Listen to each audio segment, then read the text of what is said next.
അസ്സലാമലൈക്കും. എല്ലാ മുത്തുമത്സ്യം സുഖമാണല്ലോ.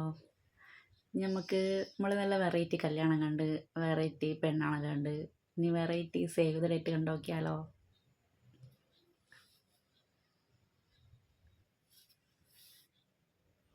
ഇപ്പോൾ ഒരു സേവ് ദ ഡേറ്റ് ഉണ്ടാക്കണമെങ്കിൽ 5000 ചിലവാണ്. അതിന് വേണ്ടിയിട്ട് ന്യൂജൻ കണ്ടെന്നാണ് തോന്നുന്നുണ്ട്.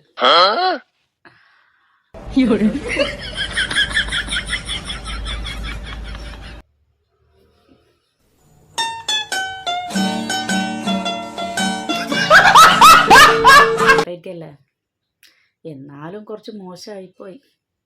നമ്മളെ കല്യാണക്കല്ലേ, അതൊക്കെ എന്താ പറയുക, ജീവിതത്തിലൊരു വട്ടം ഉള്ളതാണ്. അതിന് ഇത്രക്ക് താത്തടിയില്ല എൻ്റെ ഒരു അഭിപ്രായം. നിങ്ങളുടെ അഭിപ്രായം എന്താണെന്ന് കമൻറ്റിൽ അറിയിക്കണേ. ഇഷ്ടമായ വീഡിയോ ലൈക്ക് ചെയ്യുക. അതുപോലെ എൻ്റെ ചാനൽ ആദ്യമായിട്ട് കാണുന്നത് സബ്സ്ക്രൈബ് ചെയ്യുക. എന്നാലും